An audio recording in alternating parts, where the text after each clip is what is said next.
What's poppin', y'all? Sir Savage the 21st, who has finally miraculously been able to leave the country and come back, which is crazy, man. Money will get you far. But he came on to suddenly, I don't know when this came up or how this came up, but he decided to give his opinion on R&B. And he decided to say the following. 21 Savage explained why male R&B singers don't make love songs for women like they used to. And he said, y'all chicks some O's now. Nobody singing to y'all. Everybody sell cat. Ain't nobody to sing for. There are a bunch of different ways you can take this. I think I'm going to start off first with the music side, the profitability side, and then we'll go on to, I guess, the hoe side or what people are trying to justify. The first side is the music side. Just looking at market trends, right? When was the last hit song that was serenading a chick?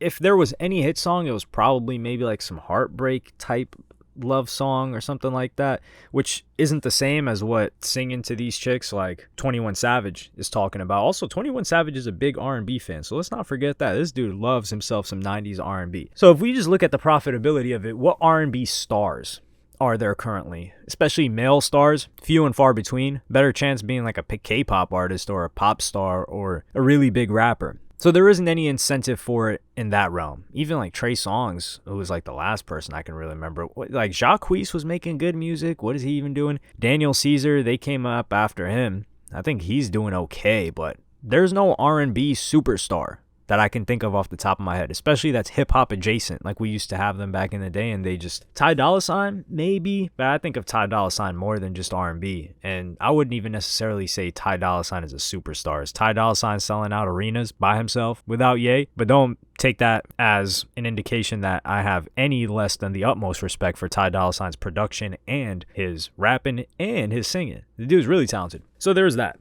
I don't even think the market wants it, which is number one. Now we'll get into the other side. The other side of it is, are these chicks all selling cat? Obviously, no. But one of the things that someone said is, oh, yo, back then it was just the same. You just didn't know about it. It's impossible for things to have been the same back then.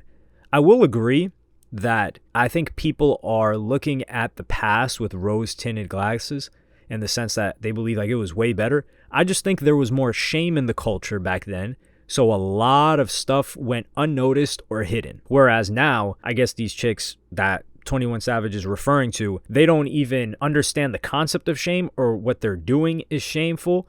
So they're shameless about it and they're letting you know whether it's on social media or wherever else. Which world do you want to live in? The past, when you don't know who's lying and you think you're meeting one person and it's like Dr. Jekyll and Mr. Hyde, and when she's out at night, she's doing something else completely, and you think it's a whole different person.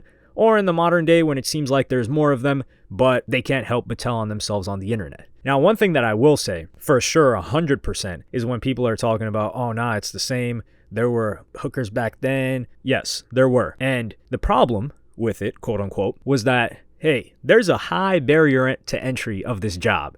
Right? Like you can't just have something in between or lack of something in between your legs. You would have to risk beating, getting robbed, getting your cat taken, being traumatized, being out walking the streets like a streetwalker. You'd have to have a pimp who would likely, do whatever he did to you, whether it was beating you, maybe you had one that didn't beat you. Either way, it was a rough profession or way to generate money.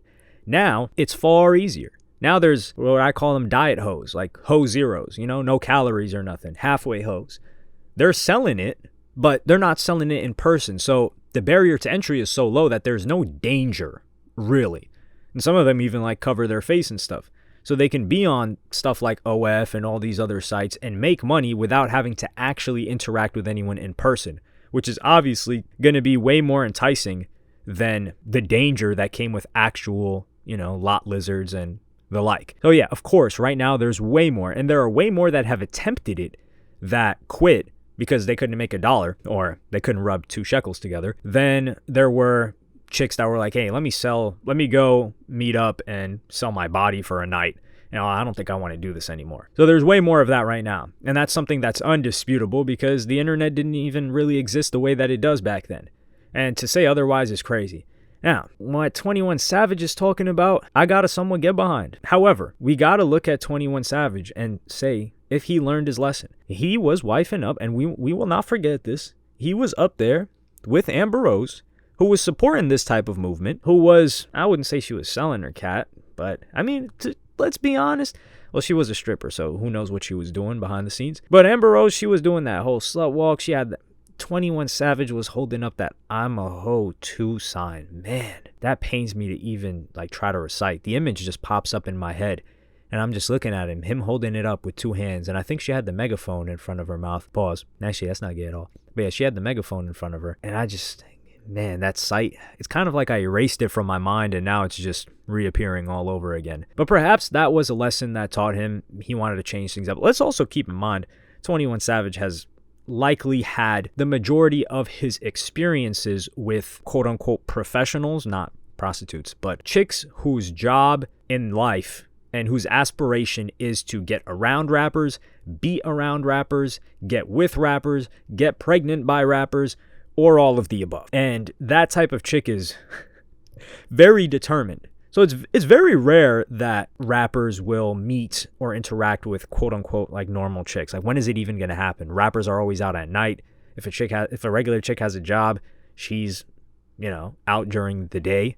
She has to go to sleep at night. Their lifestyle is just diametrically opposed. It's kind of like one is nocturnal and one is alive during the day. How would they even meet? And then would they even be interested in each other? That's another thing. But we will have to go and address the point of rap chicks right now, especially when people say, oh, like Sexy Red, Megan Thee Stallion, this and that. They're influencing chicks in a negative way, even like Glorilla for a bit. I see where they're coming from. Sexy Red has got to be probably maybe the worst that I've ever seen in my entire life, but we can't act like Lil' Kim did not exist, which is like crazy levels. Now, we didn't have rappers like Sexy Red have their tape leaked on the internet, which some people are alleging she purposely leaked it, which I'm going to give her the benefit of the doubt and say she didn't do that. Otherwise, I think she would have tried to monetize it. But Lil' Kim was going crazy. She had those interludes on her song. And you got to keep in mind, this is another time too. This is almost 30 years ago. This is like nearly 30 years ago that Lil' Kim was doing this. So think about how much more degenerate it was perceived to be at that time. And she was like the most poppin' female rapper. So I don't think that's the case that there are worse influences now. I just think that there are so many more influences that it outweighs the one. Like, for example, if your kid is like looking up to Lil' Kim or something, maybe that's just one or two female rappers that are like that, or influencers or famous people. And you can be like, no, they're crazy. Here, look at this one. But in the modern day, there's probably so many of them that you can't combat all of them. It's like death by 1,000 cuts. So I think 21 Savage maybe he's partially right. I don't necessarily agree with him all the way. I think it's probably monetarily is the reason why a lot of these R&B artists aren't that popular and the demand isn't really there. And you could make the argument that the demand isn't really there because dudes aren't willing to consume that and maybe chicks don't even want to hear that. But I don't know why the demand isn't there. I can't tell you for sure. But let me know what y'all think about this in the comments. Like, subscribe, and hit the notification bell if you enjoyed. Follow me on Twitter and Instagram. Thank you for watching. Peace.